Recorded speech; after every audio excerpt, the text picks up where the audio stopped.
بسم الله الرحمن الرحيم نحمده ونصلي على رسوله الكريم أما بعد أعوذ بالله من الشيطان الرجيم بسم الله الرحمن الرحيم لإيلاف قريش إيلافهم رحلة الشتاء والصيف فليعبدوا رب هذا البيت الذي أطعمهم من جوع وآمنهم من خوف صدق اللہ العظیم۔ بزرگان محترم اور عزیز دوستو، اس کائنات کے لیے اللہ پاک کی سب سے بڑی رحمت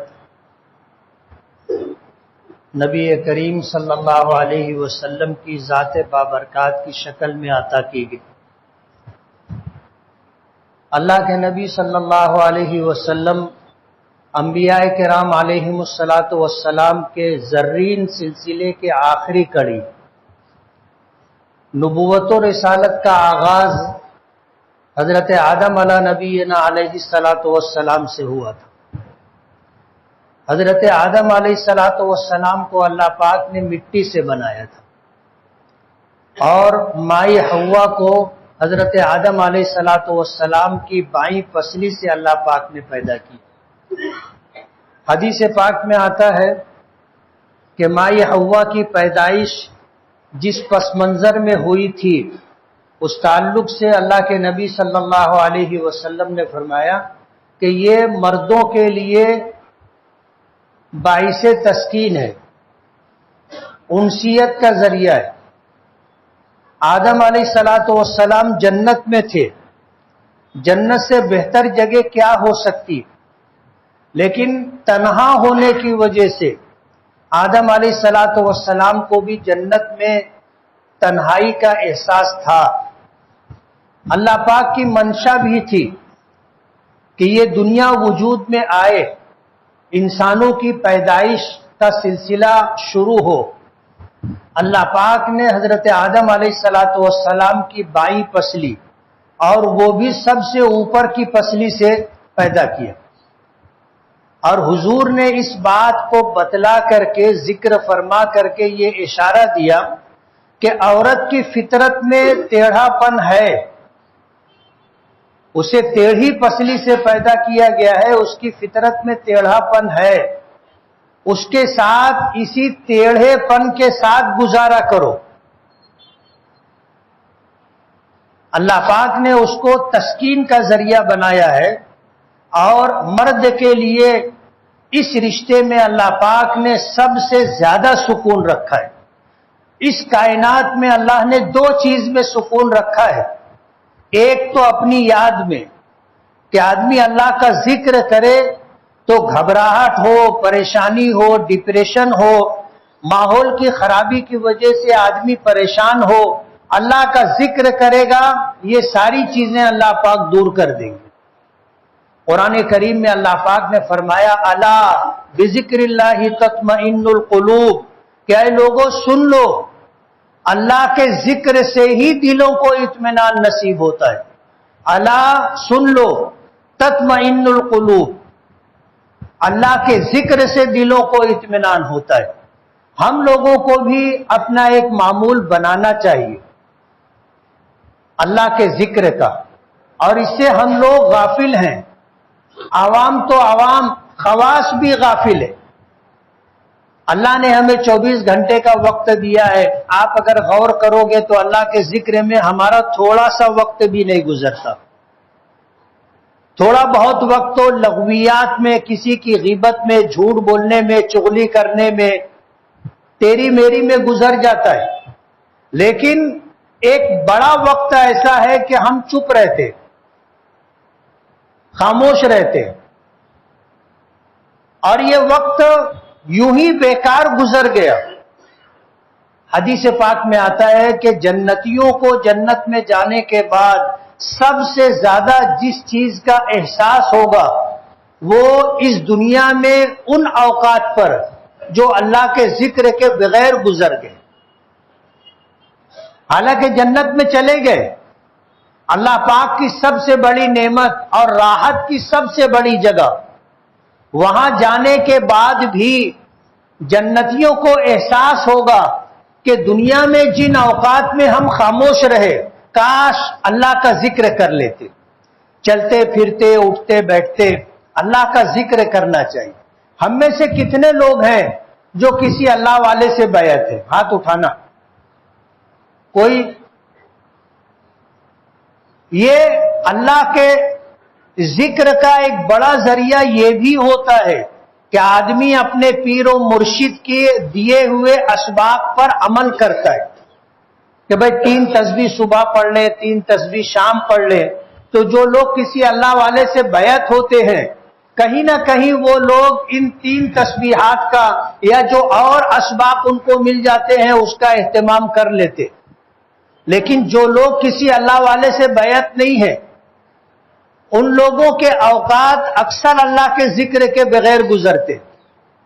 ایک سوال کروں گا، کوئی پریشانی کی بات نہیں ہے، کتنے لوگوں کا معمول ہے جو اللہ کا ذکر کرتے؟ ہاتھ اٹھانا۔ تھوڑے بہت، شاید چند % ہوں گے۔ باقی تمام لوگوں کے 24 گھنٹے اللہ کے ذکر کے بغیر گزرتے۔ اب ظاہر بات ہے، کسی نے کہا ہے خانہ خالی رہا دیو میں گرد، جو گھر خالی رہتا ہے جنات لوگ اس پہ قبضہ کر لیتے ہیں۔ بعد میں جب لوگ آتے ہیں رہنے کے لیے تو ان کو پریشانی ہوتی ہے۔ نیا گھر جب بنانے کی آدمی کوشش کرتا ہے تو بعض لوگ ایسے ہوتے ہیں اس کو بنانے اور سنوارنے میں اتنا وقت پاس کر دیتے ہیں کہ اس میں دوسری مخلوق آ کے رہنے لگ جاتی ہے۔ جب نیا گھر بن گیا، اب جب لوگ وہاں رہنے جاتے ہیں تو پھر کسی بچے کو کچھ دکھ جاتا ہے، کسی خاتون کو کچھ دکھ جاتا ہے، مرد حضرات کو پریشانی کم ہوتی ہے، لیکن ہماری ماؤں کو، بہنوں کو، بچیوں کو یہ تکلیف ہوتی ہے کہ کبھی اکیلے اوپر چلے گئے تو ان کو ایسا لگا جیسے کوئی بازو میں سے گزر گیا، محسوس ہو جاتا ہے۔ آدمی کہیں گیا تو ایسا لگتا ہے جیسے کوئی ہٹ گیا، اور کبھی ایسا ہوتا ہے کہ دکھ بھی جاتے ہیں، سامنے آ جاتے ہیں، چلے جاتے ہیں، چاہے کچھ نہ کریں، لیکن اپنے گھر میں کسی پرائے کو دیکھ لینے کے بعد جو کیفیت ہوتی ہے وہ آپ محسوس کر سکتے۔ تو گھر اگر بنا رہے ہیں تو اسے جلدی مکمل کرنا چاہیے، اور جتنی جلدی ممکن ہو اسے آباد کر دینا چاہیے۔ بہت شاندار گھر بنانے کے چکر میں نہیں رہنا چاہیے۔ بہت شاندار گھر بنایا بھی کسی نے تو رہا کتنے دن، چلا گیا۔ گھر زیادہ دن رہتا ہے، گھر بنانے والا کم دن رہتا ہے۔ اور عام طور پر ہوتا ایسا ہے کہ گھر بنانے کا سلسلہ آدمی اس وقت تو شروع کرتا ہے جب زندگی کے آخری پائیدان پر پاؤں رکھتا ہے۔ وہ گھر اپنے لیے نہیں بناتا، اپنی اولاد کے لیے بناتا ہے، لیکن اپنی مرضی اور پسند کا بناتا ہے، تو بعد میں اس کی اولاد اس پر تنقید کرتی ہے کہ میرے ابا کے سمجھا نہیں، ان کے ایسے نہیں ایسے بنوائے کے رہا۔ ہر آدمی کی اپنی رائے ہوتی ہے، ہر آدمی کی اپنی پسند ہوتی ہے، اور کتنی مرتبہ تو ایسا ہوتا ہے کہ آدمی بہت اچھا گھر بنوایا، چند مہینے رہ پاتا ہے یا چند سال رہ پاتا ہے، اس کے بعد چلا۔ گھر وہاں اچھا بن جائے اس کی فکر ہونی چاہیے، جہاں ہمیشہ رہنا ہے، ہمیشہ رہنا ہے وہاں پر گھر اچھا رہنا چاہیے، یہ فکر آپ کی اور میری ہونی چاہیے۔ دنیا میں آدمی گزارے کے لیے آیا، ہمیشہ رہنے کے لیے نہیں آیا۔ نبی کریم صلی اللہ علیہ وسلم نے فرمایا کن فی الدنیا کأنک غریب او عابر سبیل، تم دنیا میں ایسے رہو جیسے ایک پردیسی سفر کر کے کہیں گیا تو کسی پردیش میں کسی اجنبی شہر میں کتنی دیر رہتا ہے، کتنے دن رہتا ہے۔ وہاں جانے کے بعد آدمی وہاں ہمیشہ رہنے کے انتظامات تو نہیں کرتا، کوشش یہ ہوتی ہے کہ اپنے سفر کر کے کسی شہر میں گئے، اگر 2-4 دن وہاں رہنا ہے تو آدمی کوئی ہوٹل یا لاج وغیرہ دیکھتا ہے، کرائے کی جگہ لیتا ہے، 2-4 دن رہتا ہے، اپنا کام ختم ہو گیا، آدمی اپنے شہر واپس آ جاتا ہے۔ اور یہی تاکید نبی کریم صلی اللہ علیہ وسلم کی بھی کہ اگر تم میں سے کوئی آدمی سفر کرے اور سفر کر کے کسی مقام پر جائے تو وہاں کتنے دن رکے؟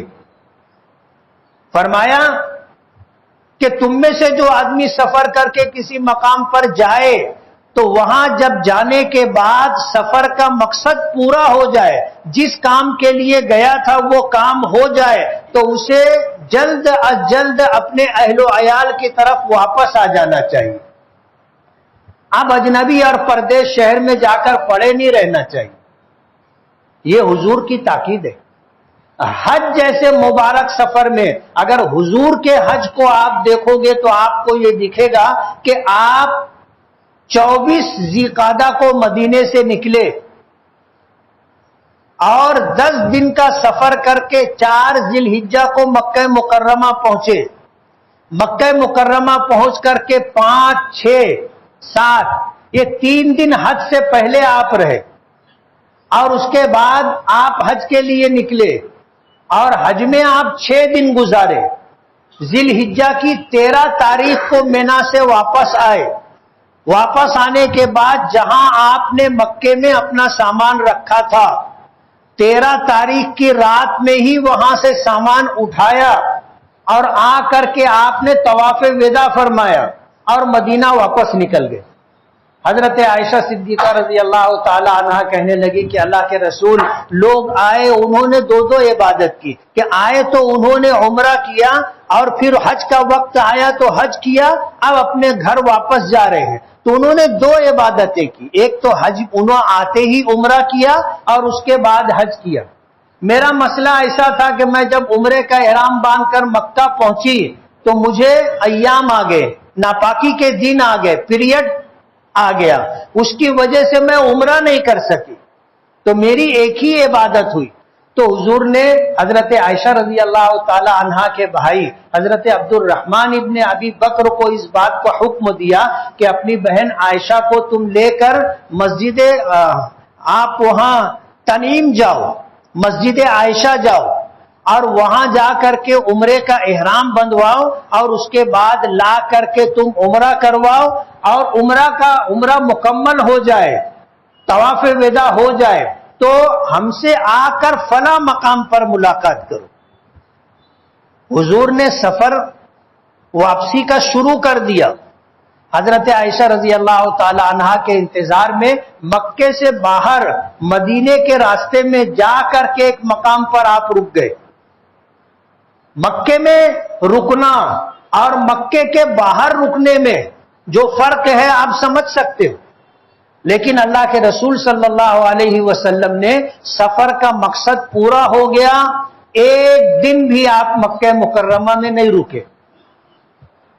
حالانکہ مکہ آپ کا وطن تھا، مکے میں اللہ کا گھر تھا، مکے میں آپ کے خاندان کے لوگ تھے، مکے میں آپ کے مرحومین مدفون تھے، مکے میں آپ کے تعلقات تھے، ملنے جلنے والے لوگ تھے، لیکن 13 تاریخ تک آپ مینا میں رہے اور 13 تاریخ کی کنکری مار کر کے آپ واپس مکہ مکرمہ اس مقام پر آئے جہاں آپ کا سامان، آپ کے ساتھیوں کا سامان رکھا تھا، وہاں سے سامان اٹھایا، مسجد حرام پہنچے، طواف وداع کیا اور مدینے کے لیے واپس ہو گئے۔ جبکہ آپ کو پتا ہے مدینے سے مکہ آنے میں 10 دن لگے، 4 ذی الحجہ کو پہنچے اور 13 ذی الحجہ کو آپ مکے سے نکل بھی گئے، 9 دن کل آپ کا مکہ مکرمہ میں قیام رہا، حج سے پہلے 2-3 دن اور حج کے بعد فوراً واپسی۔ تو حضور نے فرمایا کہ من سافر ثم قضى نحمته فليتعجل الى اهله، کہ تم میں سے جو آدمی سفر کرے اور اپنے سفر کے مقصد کو پورا کر لے، فَلْيَتَعَجَّلْ إِلَىٰ أَهْلِهِ، اپنے اہل و عیال کی طرف جلدی واپس آ جائے۔ ہم بھی مسافر ہیں. حضور نے فرمایا کن فی الدنیا کأنک غریب او عابر سبیل، کہ تم دنیا میں اس طرح رہو جیسے پردیس میں کوئی پردیسی رہتا ہے یا راہ چلتا مسافر اپنی ضرورت پوری کرنے کے لیے کسی جگہ رکتا ہے. ایک آدمی سفر کر رہا ہے، اسے جانا کہیں اور ہے، لیکن ضرورت لاحق ہو گئی تو وہ راستے میں کہیں رکتا ہے. تو کتنی دیر رکتا ہے؟ اپنی ضرورت پوری کرنے کے لیے. ضرورت پوری ہو گئی، آدمی پھر رکتا نہیں ہے، آگے سفر کرتا ہے. تو یہ دنیا بھی ہمارے لیے ایسی ہی ہے. یہاں پہ بہت شاندار گھر بنانے کے چکر میں نہیں رہنا چاہیے. بہت شاندار گھر بنا بھی لیا تو کیا، سب کو نہیں پسند آتا. آدمی نیا گھر بناتا ہے تو نیا گھر بنانے کے بعد لوگوں کو اپنا گھر دکھانے کے لیے بلاتا ہے اور بہت شوق سے مخصوص لوگوں کو بولتا ہے یہ دیکھ لو، اوپر چل کے دیکھ لو، ایسا کر لو، ایسا کر لو، بتانے کی کوشش کرتا ہے. میرا جانا آنا ہوتا ہے، لوگ بہت شوق سے گھر بلاتے ہیں اور پورا گھر بتانے کی کوشش کرتے ہیں کہ گراؤنڈ فلور بھی دیکھو، اگر بیسمنٹ ہے تو بیسمنٹ میں بھی چلو، پھر first floor, second floor, terrace تک لے جانے کی کوشش کرتے. اور آپ یقین مانو، میں کسی کے گھر جانے کے بعد سب سے پہلے حمام اور لیٹرین دیکھتا ہوں. آدمی کی سوچ کا اندازہ یہیں سے ہوتا ہے. یہ ضرورت کی جگہ ہے، جیسے بیڈ روم ضرورت کی جگہ ہے، اسی طرح باتھ روم اور لیٹرین بیت الخلا بھی شدید ضرورت کی جگہ ہے. آپ کو اگر پیشاب لگ جائے اور پیشاب کرنے کی جگہ نہ ملے تو کیا کیفیت ہوتی ہے آپ اندازہ کر سکتے ہو. تو سونے سے زیادہ ضروری پیشاب پاخانہ کرنے کی جو ضرورت ہے وہ آدمی کو پریشان کرتی. اور جانے کے بعد یہ دو چیزیں دیکھ کے اندازہ ہوتا ہے کہ اس آدمی کی ذہنیت کیسی ہے. بہت اچھا گھر بنانے کے چکر میں نہیں رہنا چاہیے. گزارا ہو جائے بس ہے. ہم یہاں ہمیشہ رہنے کے لیے نہیں آئے. ہمیشہ رہنے کی جگہ آخرت ہے. وہاں آپ شاندار گھر بنائیں. کیسا گھر؟ شاندار گھر جہاں ہمیشہ رہنا ہے. جنت سے بہتر جگہ نہیں ہے. اور جنت میں بھی اللہ پاک جنتیوں کے درجات طے کریں گے. جنتیوں کے درجات ہوں گے.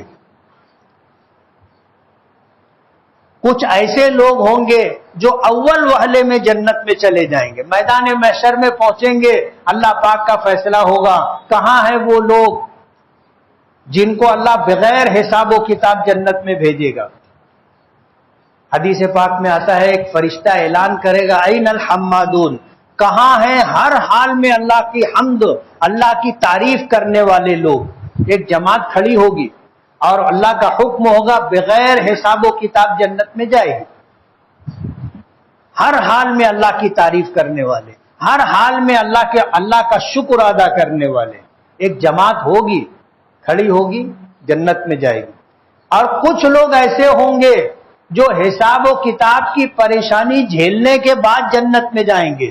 کچھ لوگ ایسے ہوں گے جو جہنم میں جائیں گے اور جو اللہ کی مرضی ہوگی اتنے دن جہنم میں رہ کر کے ایمان کی وجہ سے جنت میں آئیں گے. اور ایسا شخص بھی ہوگا جو جہنم سے نکلنے والا آخری شخص ہوگا اور جنت میں جانے والا آخری شخص ہوگا. حضور نے یہ ساری تفصیلات ہمیں بتائی ہیں. موقع نہیں ہے، وقت نہیں ہے، ورنہ ساری تفصیلات میں آپ کے سامنے رکھا. لیکن جو اس مرحلے کے بعد جو جنت میں چلا جائے گا ہمیشہ جنت میں رہے گا. جنت سے نکلنا نہیں ہے، ہمیشہ رہنے کی جگہ. تو وہاں ہمارا اچھا گھر ہونا چاہیے. اور جنتی کو جنت میں جانے کے بعد جنت میں جس چیز کی کمی کا احساس ہوگا وہ یہ کہ دنیا میں وہ اوقات جو اللہ کے ذکر کے بغیر گزر گئے اس پر اسے افسوس ہوگا. کاش ان اوقات میں بھی میں اللہ کا ذکر کرتا رہتا، اللہ کو یاد کرتا رہتا تو جنت اور اچھی ہوتی. حدیث پاک میں حضور پاک صلی اللہ علیہ وسلم نے فرمایا کہ جب میں معراج میں گیا وہاں میری انبیاء کرام علیہم الصلاۃ والسلام سے ملاقات ہوئی اور وہاں حضرت ابراہیم علیہ الصلاۃ والسلام سے ملاقات ہوئی 7ویں آسمان پر. تو حضرت ابراہیم علیہ الصلاۃ والسلام نے حضور نے سلام کیا, حضرت ابراہیم نے جواب دیا اور پھر حضرت ابراہیم نے حضور سے فرمایا کہ اپنی امت کو میرا سلام کہنا. معراج کے سفر میں حضرت ابراہیم کا سلام لے کر حضور آئے تھے اور قیامت تک ہم جیسے آنے والوں کو حضرت ابراہیم کا سلام آیا ہے اور ہمیں اس کا جواب دینا ہے. کیا کیسے جواب دیں گے؟ پہلے کہیں گے علیکہ وعلیہ السلام. پہلے ہم حضور کو کہیں گے کہ آپ پر سلامتی ہو, پھر جس نے سلام بھیجا ہے اس پر سلامتی, اللہ کی رحمت اور برکتیں. علیکہ وعلیہ السلام یہ حضرت ابراہیم کے سلام کا, یا کوئی بھی اگر ہمیں سلام بھیجے تو اس کے سلام کا جواب دینے کا طریقہ یہ. تو ہمیشہ رہنے کی جگہ جنت, تو ہمارے اوقات اکثر خاموشی میں گزرتے, ہمیں اللہ کا ذکر کرتے رہنا چاہیے.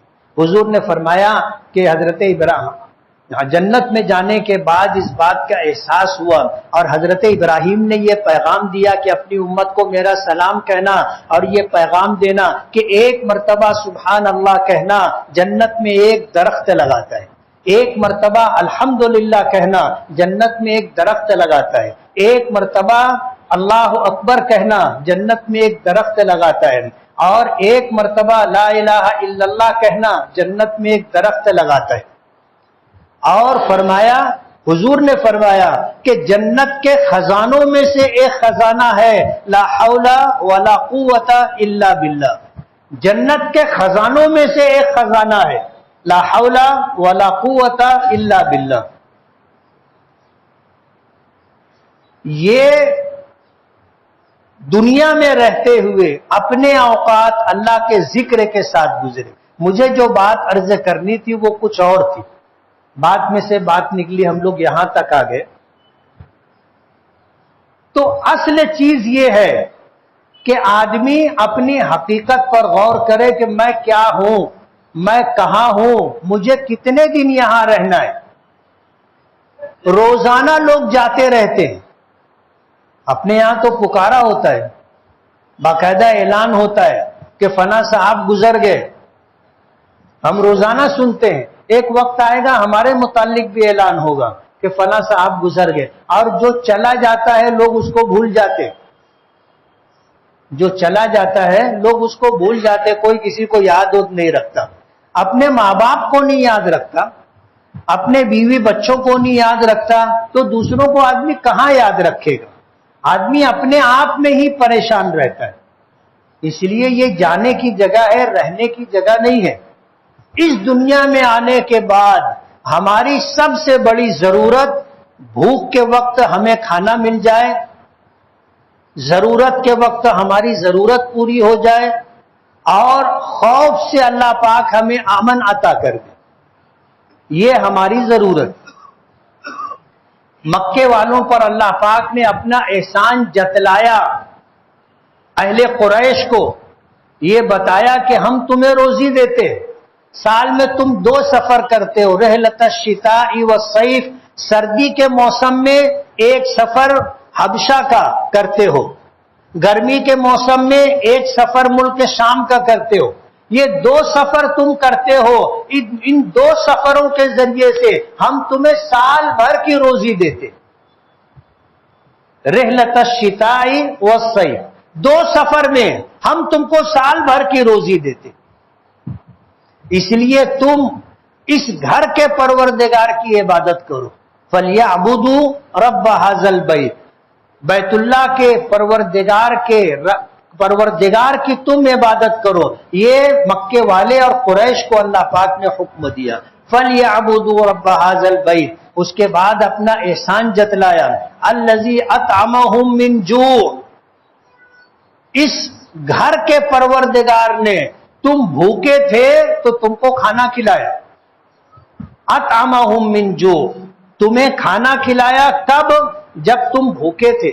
وآمنہم من خوف، اور جب تم خوف میں تھے تو اللہ نے تم کو امن کی دولت عطا کی۔ آج ہماری ضرورت اس دنیا میں یہی ہے، ہماری ضرورت یہی ہے کہ ہمیں بھوک لگے تو کھانا مل جائے، ضرورت پیش آئے تو ہماری ضرورت پوری ہو جائے، اور ہمیں اللہ پاک امن و امان کی دولت عطا کرے، چین و سکون کی دولت عطا، خوف سے اللہ پاک نجات دلا دے۔ خوف اور بھوک بہت بڑی مصیبت ہے، خوف اور بھوک بہت بڑی مصیبت ہے۔ اللہ پاک نے جس کو بھوک لگنے پر کھانا دے دیا اور خوف سے اللہ نے اسے نجات دے دی، اسے اللہ کا بے پناہ شکر ادا کرنا چاہیے۔ مکے والوں کو اللہ نے اپنا یہ احسان جتلایا کہ تم بھوکے تھے تو ہم نے تمہیں کھانا دیا، اور تم خوف میں تھے تو ہم نے تم کو امن کی دولت عطا کی۔ آج اگر کسی کو یہ بتایا جائے اور اسے ہم بتانے پر یقین آ جائے کہ مالیگاؤں میں پتھراؤ ہونے والا ہے، ہندو مسلم فساد ہونے والا ہے، اور سننے والے کو اگر اس بات کا یقین آ گیا تو اس پر خوف طاری ہو جاتا ہے، خوف طاری ہو جاتا ہے کہ یار میری دکان کا کیا ہوگا، میرے کاروبار کا کیا ہوگا، میرا ایک بچہ سفر میں ہے اس کا کیا ہوگا، میرے گھر کے بچے کہاں ہیں۔ آدمی خوف میں مبتلا ہو جاتا ہے، اور یہ بہت بڑی مصیبت ہے۔ مکے والوں کو اللہ نے دو چیزیں بتائی کہ ہم نے تمہیں روزگار دیا، 2 سفر میں سال بھر کی روزی، اور بھوک میں ہم نے تمہیں کھانا دیا، خوف میں ہم نے تم کو امن عطا کیا۔ یہ ہماری بنیادی ضرورت۔ آج الیکشن آنے والے دنوں میں ہے، سر پر ہے الیکشن، اور کچھ فرقہ پرست طاقتیں یہ چاہتی ہے کہ ہر جگہ ماحول خراب ہو۔ اکا دکا مہاراشٹر کے شہروں میں ڈونڈائچا میں فساد ہوا، نندربار کے حالات خراب رہے، ناسک کے حالات خراب رہے، بمبئی کے حالات خراب رہے، اور بھی شہروں میں تھوڑے بہت پتھراؤ وغیرہ کی وجہ سے اس طرح کے حالات بنے، بھیونڈی کے حالات رہے۔ مالیگاؤں کو اللہ پاک نے امن عطا کیا، الحمدللہ۔ دونوں سماج کے لوگوں نے اپنی خوشی کا پروگرام کہو، اپنا تہوار کہو، اس طرح منایا کہ شہر والوں کو کسی طرح کی کوئی دقت، کوئی پریشانی نہیں ہوئی، چین سکون کے ساتھ عید میلاد النبی کا جلوس بھی نکلا، وقت پر ختم ہو گیا، گنپتی وسرجن وقت پر ختم ہو گئی، شہر میں امن و امان رہا۔